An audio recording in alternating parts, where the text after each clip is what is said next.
Good afternoon. Welcome to this month's installment of Creation Justice webinars. If you are concerned about this common home of ours called Earth, if you are concerned about neighbors near and far, then you are in the right place, because we are all about translating that concern, that care, that love into informed action. Today, we've got a wonderful webinar lined up for you. I'm Brooks Barrett, the Environmental Justice Minister for the United Church of Christ. I am joined by my co-host, that trailblazer for justice out of Birmingham, Alabama, the Reverend Michael Malcolm, the Executive Director for Alabama Interfaith Power and Light and the People's Justice Council. Michael, I'm delighted to be with you today. I'm delighted to have our special guest, Avery Davis Lamb, who will be with us.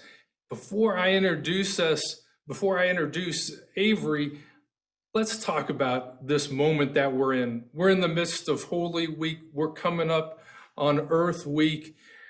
Today, we're talking about churches as hubs of resilience. How are we going to have these hubs of resilience coming out of these hubs of resurrection? What are your thoughts? I don't know, Brooks. I think you just hit it all in one sentence or in one question when you asked about resurrection and resilience. I think that's where we land. That's where we really put ourselves in place to usher that resilience to restoration, if you will, or resurrection, if you will. It's for us to usher that through, just as we've seen in our scriptures as Christian ministers, as United Church of Christ ministers. We've seen that we had ushers that ushered us through time and ushered us through moments. And we're in an exciting moment right now because we're in a position where we can win big if we all get involved. And it's for us as communities of faith and as faith leaders to usher us in this process of moving from resilience to restoration. I'm grateful for a Creation Justice Ministry who steps in the gap to usher us through that process or through that space, and to empower us as communities of faith, as faith leaders in our various congregations, our various communities, our various denominations even, and even for those who aren't connected to communities of faith, but just are connected in their faithfulness to community, to be able to connect with these people and provide tools that help us to get through Earth Week, as well as this Resurrection Week that we celebrate, or Holy Week that we celebrate as well. Michael, you are ushering me to an Easter hallelujah. I'm so glad to be in the company of you, and I'm so glad to be in the company of Avery Davis Lamb. Let me introduce Avery. Avery is the co-executive director of Creation Justice Ministries. Avery has a background in both ecological research and faith-based environmental organizing. Previously, he has worked for Sojourners and Interfaith Power and Light. He is a fellow with the Regenerate program at Wake Forest Divinity School and the Foundations of Christian Leadership program at Duke Divinity School. Currently, Avery is at Duke University pursuing a Master of Environmental Management in Ecosystem Science and Conservation and a Master of Theological Studies. His research focuses on the role of religious communities in building climate resilience and adaptation, with an emphasis on the virtue of climate hospitality. I like that phrase, climate hospitality. That is new for me, Avery, and I'm sure you are going to present us with some new, fresh ideas as we get ready for Earth Week and Earth Sunday. So take it away, Avery. Great. Thanks so much for the introduction, Brooks. And thanks, Reverend Malcolm and Brooks, for getting us started this Holy Week, thinking about what resurrection looks like. I often think that this moment we're in feels a whole lot like a Holy Saturday moment, that we have the darkness all around us, but we know that we can partner with God in the work of resilience and work towards that resurrection hope that we hold. So thanks for getting us started with that. And thanks to both of you for the hospitality that you're showing to me today, inviting me to come and share some of Creation Justice Ministries resources with you all. It's a gift to be here, and I hope that what I share is helpful for all of you in your ministry. I'm going to start by sharing my screen here just to have some slides as we go along today. So again, thanks everyone. Does that look all right? Because everyone see those slides all right? Yes. I will take silence. Okay, great. Thanks, Andrea. Thanks, Brooks. Great. Well, it is a gift to be here. Again, my name is Avery Davis Lamb. I'm the co-executive director of Creation Justice Ministries. And today I'm going to be talking with you about our Earth Day Sunday resource this year, which the theme is Weathering the Storm, Faithful Climate Resilience.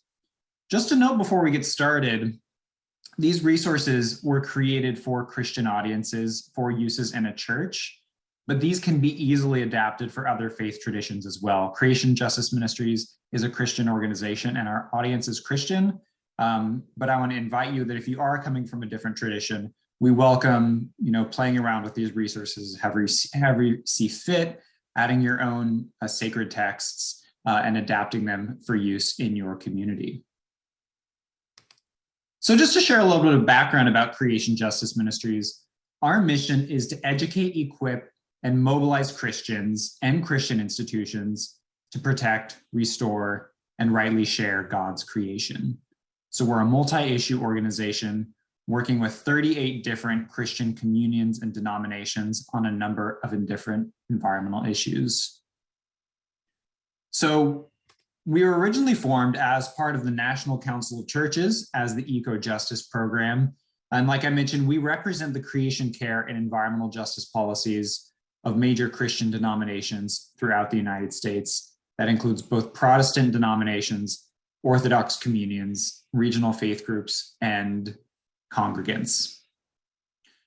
And so what do I mean by creation justice? And I know that you all in the UCC have you use this term a lot as well. And I think it's just helpful to remind ourselves, what does creation justice mean? How is this different from creation care? How is it different from social justice?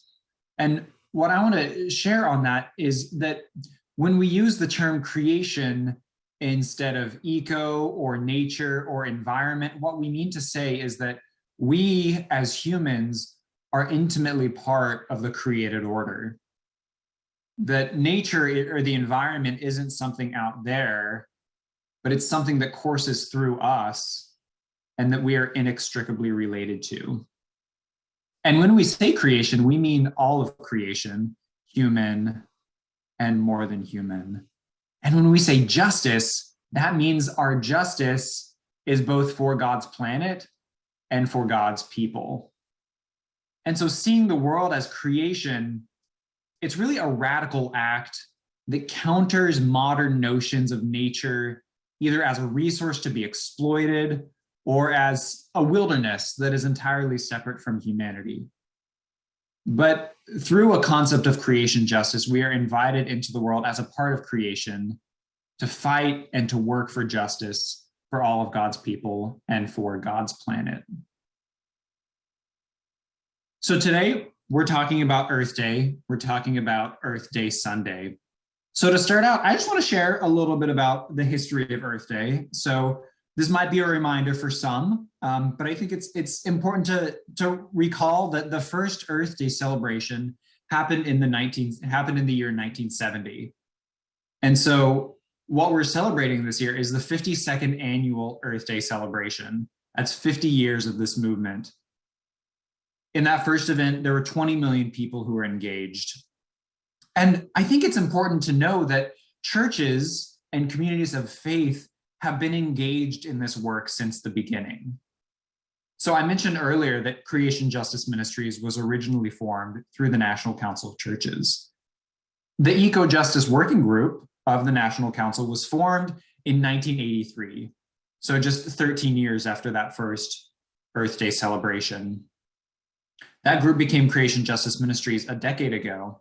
But since its formation in 1983, part of our work has been to resource this broad swath of Christian communities across the ecumenical spectrum with resources so that they can do teaching, preaching, and advocacy around the work of creation justice in their own communities, in their own congregations. So every year we launch an Earth Day resource around a different theme. As I mentioned this year, the theme is Weathering the Storm. Other themes we've had in the past, you can see here, one on sense of place, one on healthy kids, healthy churches, healthy creation, thinking about public health as an aspect of creation justice, one on environmental justice with indigenous peoples. So what we've developed is a real archive of these resources that you can access on our website at creationjustice.org/educational resources. And I want to say something about the intention of these resources. While we launched these around Earth Day, I want to say that we don't want these resources to just be used this one day or this one Sunday of the year, but this is something, Earth Day is the moment to commit ourselves and our communities to teaching on creation and creation justice consistently throughout the year.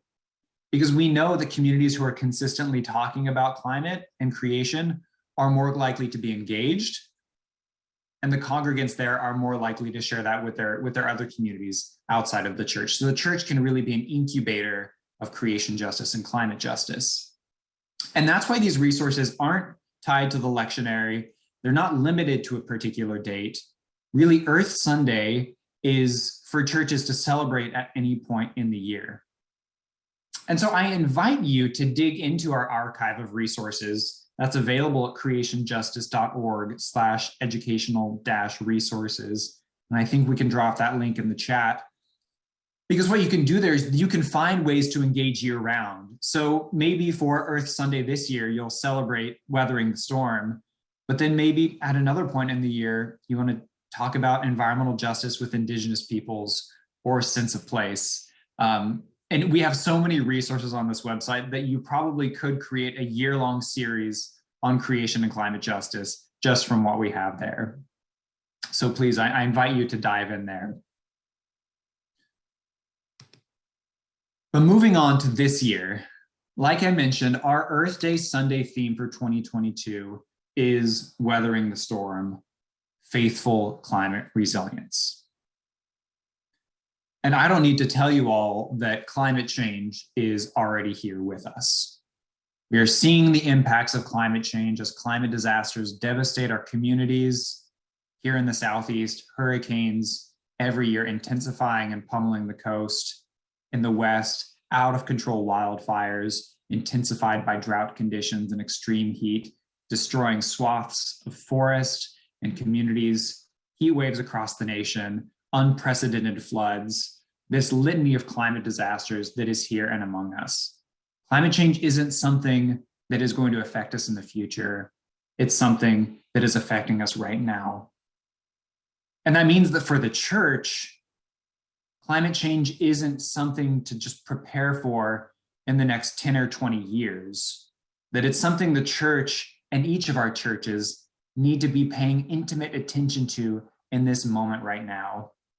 Because all around us, God's people and God's planet are facing the impacts of the climate crisis. Creation is groaning in travail, and our work here is to partner with God in cultivating a redeemed, restored, resilient, and maybe resurrected creation. So that's the aim of Weathering the Storm, Faithful Climate Resilience. At the center of this resource and the work of Faithful Resilience at Creation Justice Ministries is this question: how can our churches be hubs of resilience, helping our neighbors weather the physical and spiritual storms of the climate crisis? So we know that the impacts of climate change are not just physical. Yes, the material needs of our communities are absolutely crucial for us to address, and the church should be actively engaged in addressing those needs. And we know that the needs of our humanity, of our human souls and our bodies, go beyond just physical resilience, but also include spiritual resilience and spiritual restoration. And the church has a unique role to play here because of the assets that it has, not only in a physical sense, but also in a moral and a spiritual sense. So the question here is how can we build on those assets that we have in the church to prepare for climate change, to build climate resilience in our communities? I want to say a few words here about what I mean by resilience. Resilience is, it's kind of a hot term right now. A lot of people are talking about resilience, especially in the climate world. So I just want to say what I mean by it. By resilience, I don't mean a passive posture towards climate change. I don't mean waiting for disasters to happen and resilience being building back after disasters. A definition that I have found really resonant is from a Kresge Foundation report, and how they define resilience is as bouncing forward. So not just bouncing back from a disaster, but bouncing forward. And that is using this moment that we are in, using resilience as an opportunity to address all of these systems of destruction and devastation that are caught up in climate change, and bouncing forward to a more beautiful, more just, more equitable world.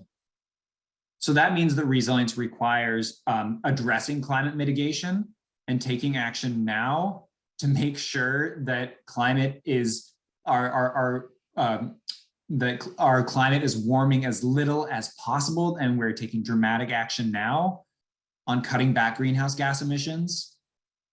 It means, of course, adapting to the realities of climate change, building systems and structures, both social and physical, so that our communities are prepared for the storms that are coming, no matter what. And finally, it means addressing issues of democracy, issues of racial justice and gender justice, and recognizing that these are wrapped up in issues of climate justice. And that if we want a resilient and equitable world, we cannot do that without addressing issues of democracy, racial and gender justice, among other justice issues. So resilience, far from being a single issue, resilience involves social, physical, and spiritual factors playing together in concert. And faith communities need to be taking a proactive stance toward resilience to prepare for these storms. So this year, our invitation to you through the Weathering the Storm resource is to consider how you and your church are anticipating, preparing for, and bouncing forward into a just, sustainable, and resilient community. So there's 3 things that I'm going to share with you on this topic. 3 things that you can do this Earth Day Sunday in your church. Those 3 things are pray, preach and teach, not just preach, but preach and teach, and then discuss. And so I'll be sharing some resources around each of these categories with us here today. Before we jump in there, I want to say that all of these resources are available at earthdaysunday.org. We have our Weathering the Storm resource online at earthdaysunday.org, both in an online format and in a downloadable format. I wanted to flag that now so that if you want to follow along, you're welcome to go there now and follow along with the resources here.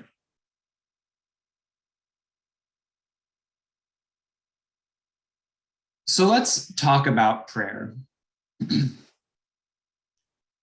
We know that the structure of our communal life lies in the heart of Christian worship. That in our gatherings of worship, the ways we structure our worship life, what we do in the sanctuary, all of that resonates beyond the walls of the sanctuary.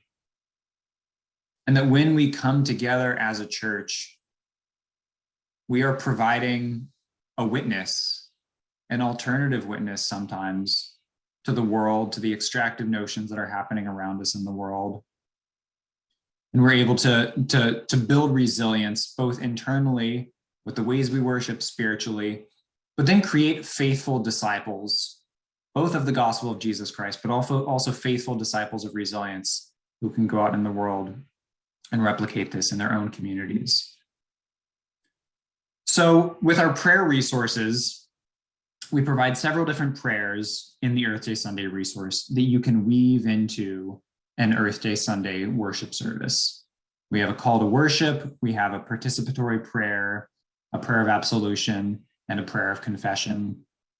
I didn't want to share all of those here because that would be a lot of text. You can see all of those at earthdaysunday.org. And these are just a few possible prayers that you can use to structure a liturgy around. I recognize that every faith community does their liturgy and their worship service a little differently.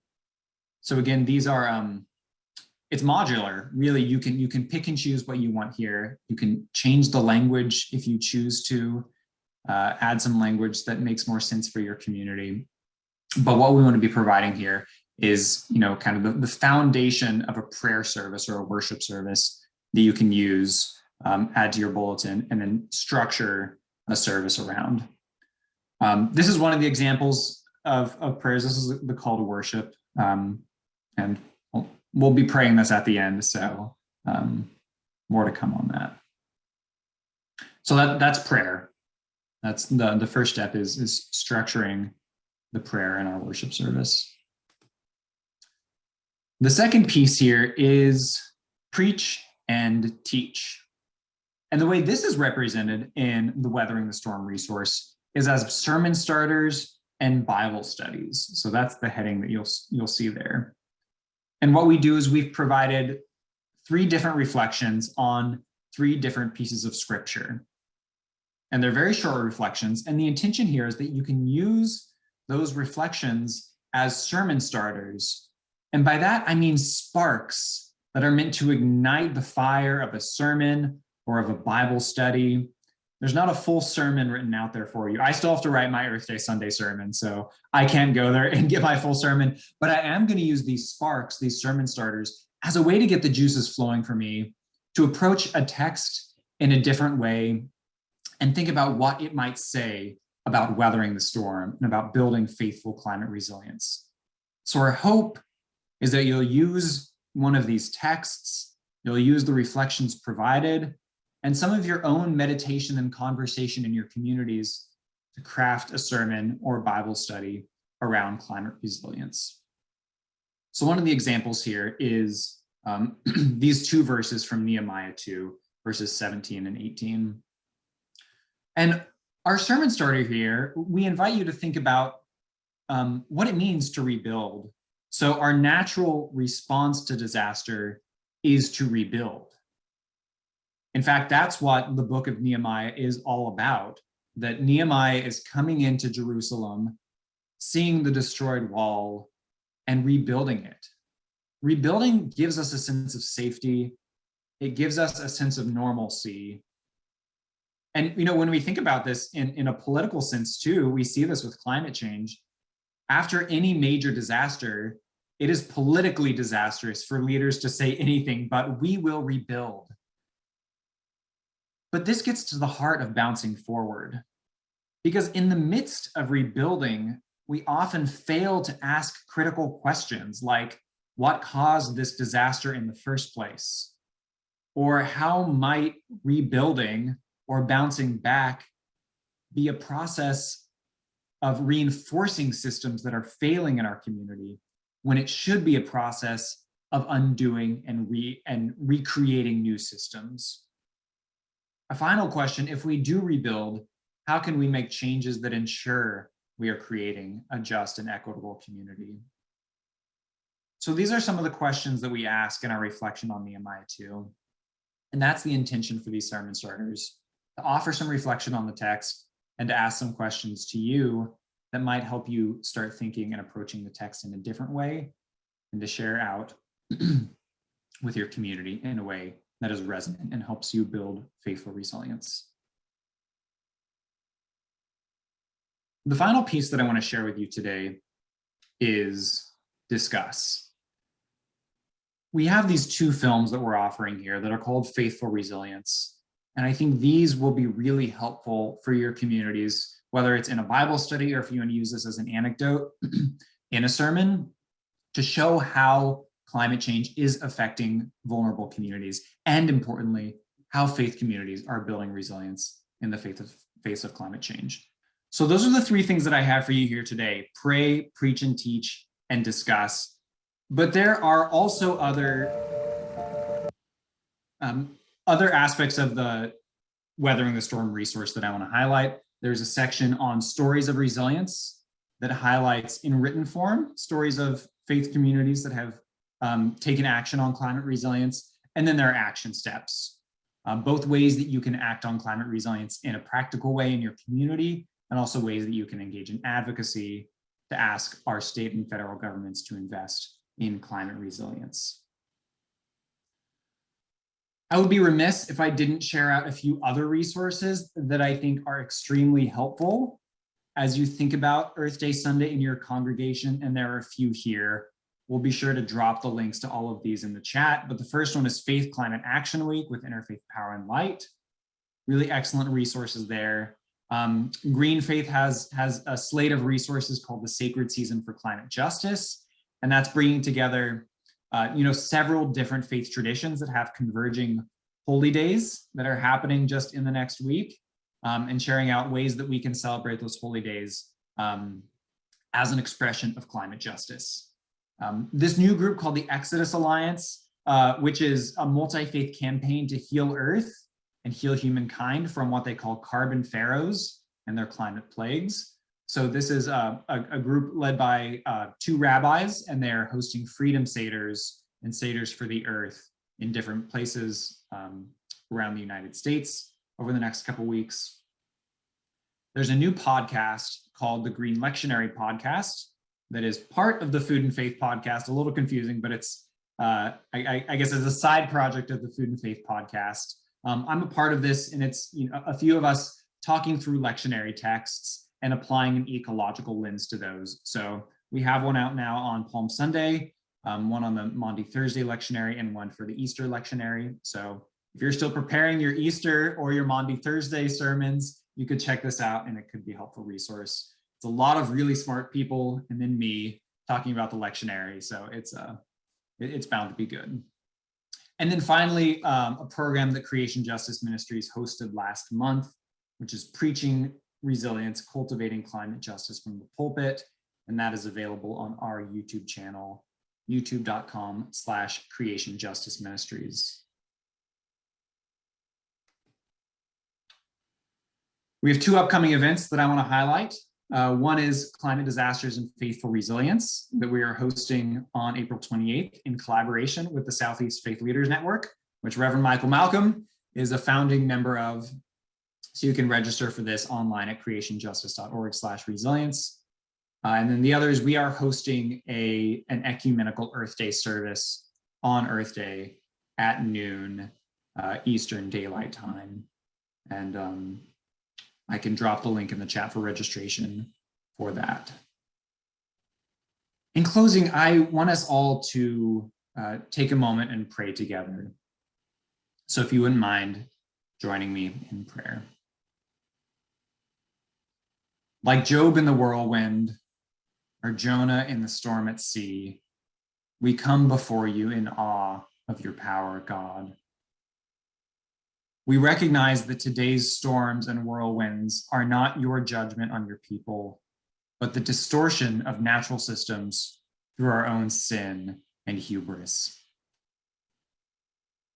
As the storms and whirlwinds of the climate crisis accelerate around us, may our sanctuary be a place of refuge and resilience, where all of God's creation might be protected and sustained, and from which we, people of God, might be sent forth to bring healing and justice.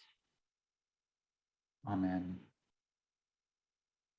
Thanks again, everyone. I'll leave my contact info up here for just a moment so you can jot that down if you'd like.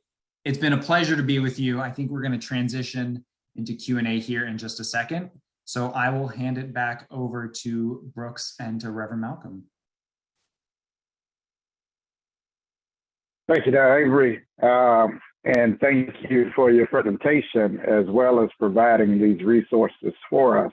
I did leave a question in the chat for you because that was more of a side note question. But there was another question that asked about Earth Day being all year long. How can we look at these resources and stretch these resources so that we can apply them all year long? Yeah, that's such a key question here. I think about your Earth Sunday service as a launching pad. So think about it as a moment to, cultivate some partnerships in your churches, to identify people who are energized around it, and then to launch, either a series or some sort of effort for the rest of the year where you're consistently talking about climate and creation justice. Obviously there's not enough resources here to get you through a year, but I hope that, and I believe that there are enough resources in the hearts and minds of the people in your congregation to get you through a year. So that's what I would invite you to do. We also have a ton of other resources, like I mentioned, in our archive. You're welcome to go there if you want other prayers or, liturgies or resources. But yeah, talking about this consistently throughout the year is extremely important. Thank you so much, Avery, for your presentation. I know that Creation Justice Ministries has a strong reputation for walking and accompanying people through the advocacy process. So I'm wondering if you can just tell us about how we can move from prayer and preaching and discussion to advocacy and action. I'm sure that's part of your game plan. Yeah, absolutely. And that's I didn't get into advocacy here, but that is a key piece of our Earth Day Sunday resource, is implementing action. I think first I want to invite everyone, if you're able to stay afterwards with Thaddeus for the action alert and that advocacy time, because that's what he's talking about is our central advocacy ask right now. But I would say, as much as possible, invite your folks into reflecting about how our actions are necessary but not sufficient. That in taking action on climate resilience, in building resilience in our own church, we are helping our community. We are, rendering our own hearts and being transformed in a way that resonates beyond ourselves. And yet we know that we need systems change and we need advocacy change. And so ensuring that part of your service, whether it's in a bulletin insert that you create, whether it's in a conversation that happens in the coffee hour afterwards, that you are drawing from those action items and those advocacy options from our resource and sharing those out with your members.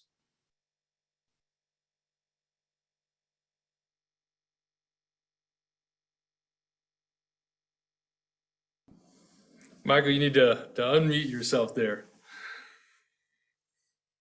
Sorry about that. Real quick question for you, Avery. With creation justice and the materials that you all are producing, oftentimes when we hear creation, we tend to embrace the cosmos, but we forget about community. You all showed Brunswick, Georgia.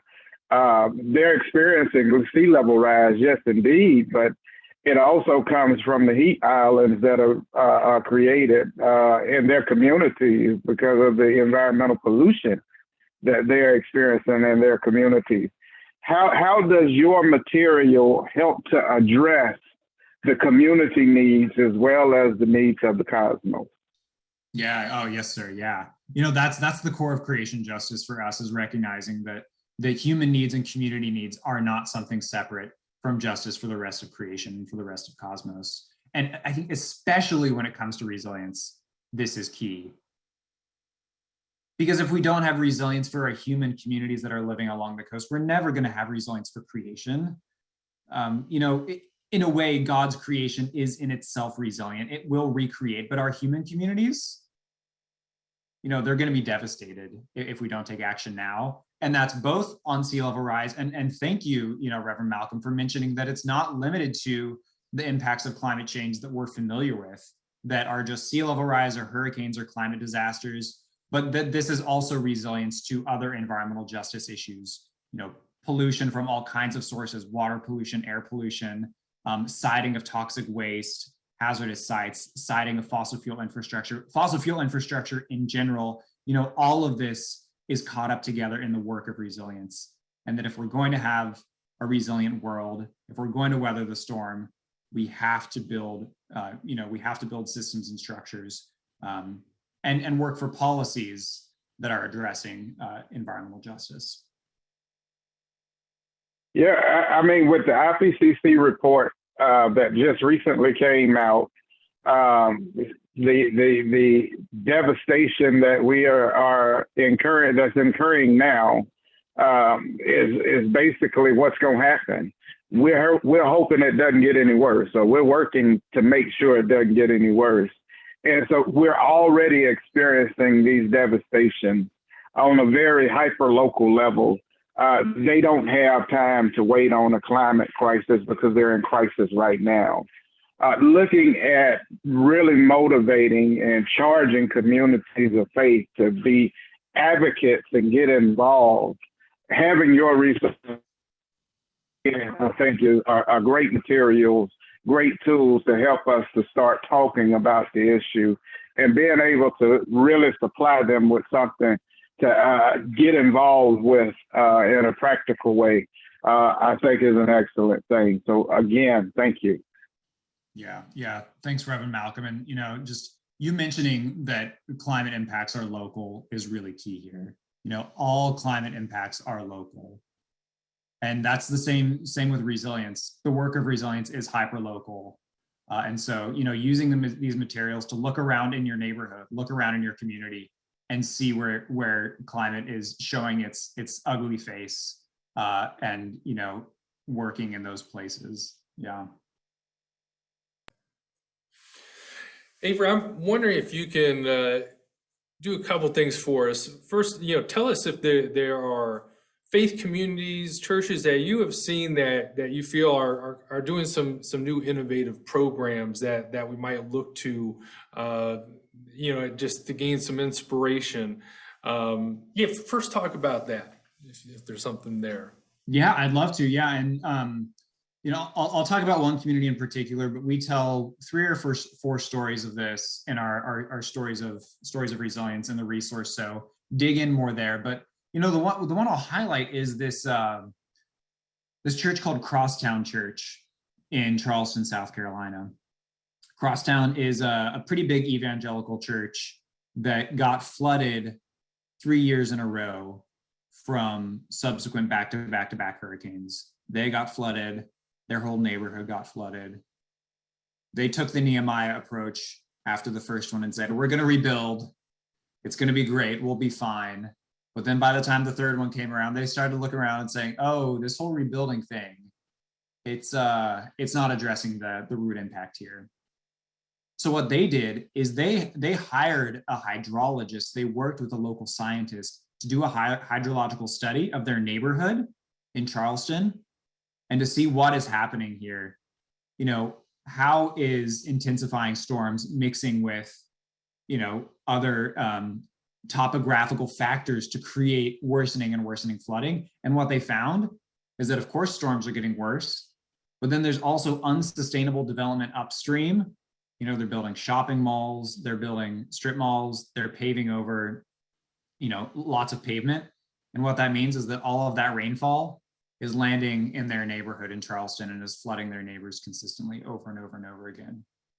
So they got involved in local politics. The pastor of that church was invited to serve on the permitting board for the city of Charleston, and he was approving any of the developments that needed to go upstream. And you can bet what he was asking, is this sustainable? Is this going to have a negative impact on our community, especially as storms are getting worse? And so I think that's a beautiful image of, first a congregation using their assets to address a problem in their neighborhood. So that congregation had some sort of assets, whether it's financial, whether it's scientific assets, maybe it was a scientist in their community.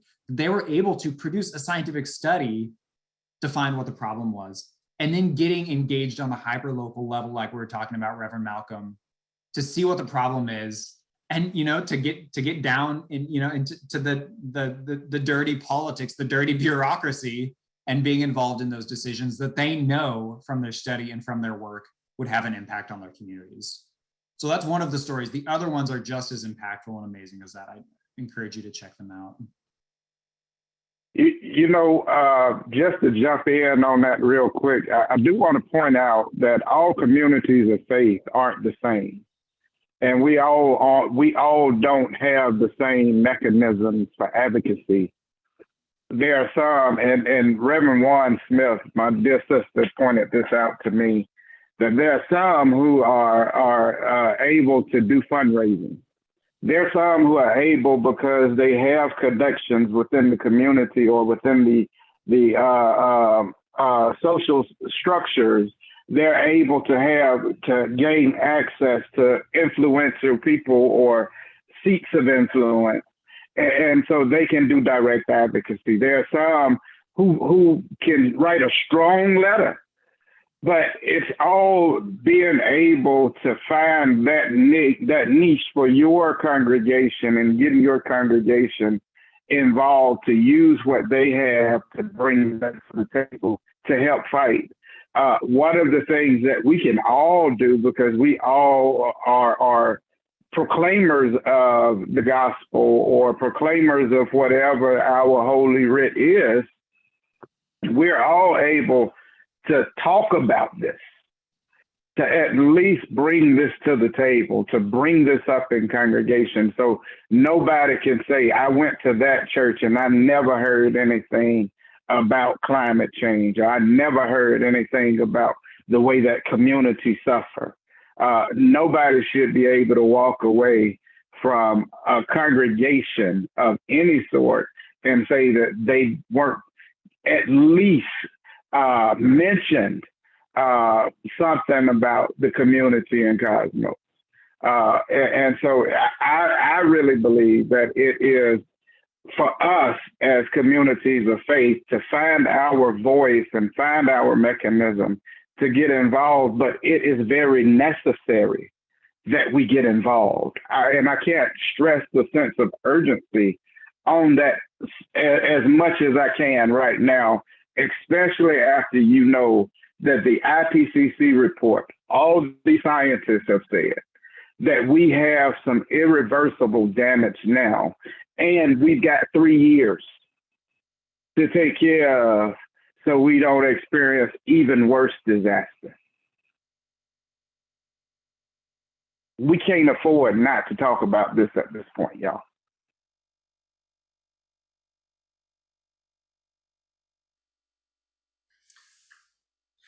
Avery, I feel like we're grappling with some real good stuff here when it comes to discernment. And, you know, we're talking about massive issues. We're talking about the things that are in the IPCC report. We've talked a little bit about federal legislation that is really coming to a peak moment right now, a window of opportunity, and we're talking about the hyper local. And so, how do we enter into this kind of through faithful discernment and connect the dots between the hyper local? It might be drought in Kansas, it might be sea level rise on the coast, it might be urban heat islands. There's all these things, and how do we connect those dots to these things at the federal level and even the global level? We're trying to discern how can we best be of service and where should we be focusing our energies? So how do we think through that moment? Yeah, oh, it's such a key question, and I'll do my best to provide a good answer.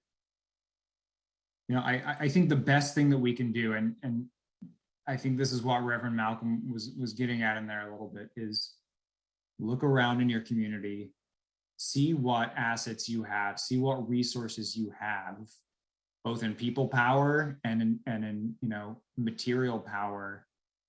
See what needs are most present in your community, and then connect those dots, right? So not everyone is going to be able to engage in federal advocacy immediately, but maybe you are able to engage in some sort of resilience activity in your congregation. And so use that as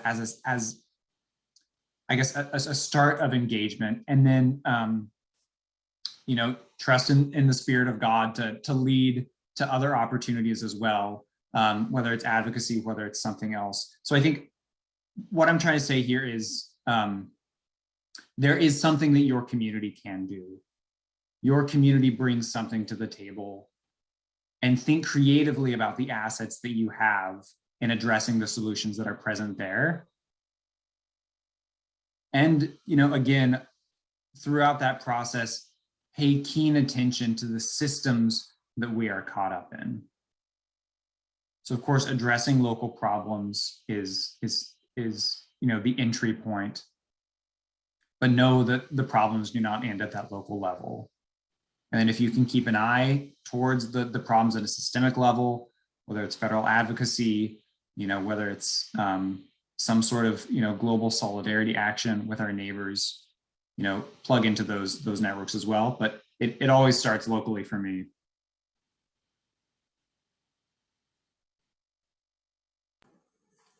Thank you, Avery. That is helpful. And with all these things, I'm always reminded of the phrase, "We make the road by walking." And Yeah. the important thing is we start walking, and Yeah. we will figure it out together. But you've given us some great insights there. Michael, do you have some questions, comments, call to action as we get closer to bringing this home? Yeah, Brooks, as we got ready to close out this conversation, one of the things that I kept hearing was the fact that we need to get involved and bring what we have to the table. It reminded me of the story of Moses when he puts the call out to build God's temple. And he puts it out to the community. This prophet, this great community leader, puts out this call to the community, and the community responds by taking what they had in their households and bringing it to the table to build God's house, a house that was stable, a house that was more permanent for worship. And today we're in a place where it's time to build. It's time to rebuild God's house. And so we've got to bring everything that we have to the table. It's incumbent upon each and every individual to search their own homes, search their own individual selves, to bring what they have, every skill, every tool, every time, every talent, every treasure to this fight, so that we can all prosper from it, so that we can build a more stable home, a more permanent home, not just for us, but for the generations to come. It is our responsibility to do, just as we've had access to utilize in this lone space. It is for us to leave it better than we found it. And it's time for us to do that now. Again, for me, communities of faith can lead. They can lead that conversation, they can lead that movement if we just get involved. Thank you as always. Today I offer to you love, peace, and light. Right. Thank you so much, Michael. We appreciate that closing call to action. In a couple of minutes, we'll be getting ready to transition to hear from Thaddeus Elliott, who will bring to us some actions that we can take, helping us to connect those dots, looking at federal level advocacy, because now is certainly a key moment. And Avery, in a second, I'm just going to ask you if with regard to the climate provisions currently underway, love to get your parting words on the significance of what is in there for that to set up Thaddeus, if you will, and also I want people to know that if you've enjoyed this, we've got more coming. We've got a webinar next month on climate migration. We've got an excellent slate of panelists for that, and then on April 23rd. You can hear from Michael Malcolm. You can hear from Nellis Kennedy Howard, who for a number of years was co-director of Honor the Earth with Winona LaDuke. She'll be speaking along with a young adult activist named Hector Arbuckle. And the theme is the faith of prophets addressing the climate crisis, because certainly we need some prophets and some prophetic action today to do something about this crisis that we face. And so they'll be getting us geared up and ready for that. We'll share information about that as well. But Avery, as we transition to our action alerts and to Thaddeus's insights, anything that you can share with us to help us realize what's at stake here and what's at play. Yeah. Well, as Michael was saying, the IPCC report that came out this week says we have 3 years to take significant, meaningful action on climate change if we have any hope of avoiding catastrophe. And this right now, this reconciliation package that is moving through Congress is our last best chance to take action in the United States on climate change. That the next month that we're approaching right now is the critical moment for Congress to actually do something on climate. For the first time ever, for them to take the action that we know, that scientists know, that they have the moral obligation to take. So please stay on, learn how you can get engaged with this, learn how you can engage your community, because after this month, after they go on recess, after they start campaigning, it becomes much, much more difficult to get them to take this action. So excited to hear from Thaddeus, and thanks for your work. And thanks everyone for having me here today. Terrific. Thank you so much, Avery. We appreciate everything that you shared with us today. Definitely, this was a timely time for you to speak and to share with us resources for Earth Sunday and beyond. And so thank you so much.